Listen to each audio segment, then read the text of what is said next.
संध्या live, आवाज महाराष्ट्राचा। नमस्कार, मी सेजल आणि तुम्ही पाहताय संध्या लाईव्ह। बीडमधील मसाजोग सरपंच संतोष देशमुख हत्ये प्रकरणामुळे महाराष्ट्रातील राजकारण चांगलंच तापलंय। महाराष्ट्रात एवढ्या निर्गुणपणे हत्या करत माणुसकीला काळीमा फासणारी पहिलीच घटना घडली। राजकीय स्वार्थापोटी आपली पोळी भाजून घेण्यासाठी काही ठराविक राजकीय नेते जातीय तेढ निर्माण करताय। बीडच्या हत्येमागे सत्ता, पैसा आणि दहशत असे समीकरण असल्याने बीडचा बिहार होतोय।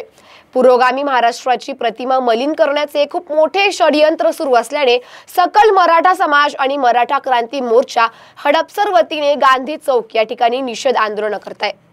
मसाजोग सरपंच संतोष देशमुख हत्ये प्रकरणी दोषी असणाऱ्या प्रत्यक्ष मदत करणाऱ्या सर्व आरोपींवर त्वरित कारवाई करण्यात यावी, तसेच आरोपींना फाशीची शिक्षा द्यावी। हत्तीचा मास्टरमाइंड असणारा वाल्मिक कराड याचा शोध घेऊन मोका लावावा।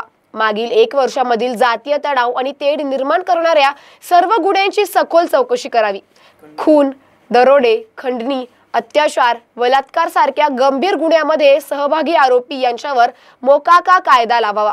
नागपूर हिवाळी अधिवेशनात सभागृहात आवाज उठवणाऱ्या संबंधित सर्व आमदारांना संरक्षण द्यावे, अशा मागण्यासह मराठा बहुजन समाजाच्या वतीने रस्त्यावर उभे राहत निषेध आंदोलन करण्यात आले। यावेळी विजय देशमुख, अविनाश काळे, समीर तुपे, महेश टेळे, अनिल बोटे, संदीप लहाणे, प्रशांत कुंजीर, प्रवीण हिलगे, नितीन गावडे, सुभाष जंगले, गहिनीनाथ पवार, शुक्राज काळे, दिलीप काळे, अशोक जामगे, राजेंद्र चौधरी, स्वप्नील कुराडे, सुधीर मते, सुनील काळे, राहुल काळे, संदीप काळे, रमजान शेख, अतुल येवले, अतुल पवळे, बाबू काळे, राजकन्या जावळे आदी सर्व सामाजिक व पक्षीय नेते कार्यकर्ते मोठ्या संख्येने उपस्थित होते।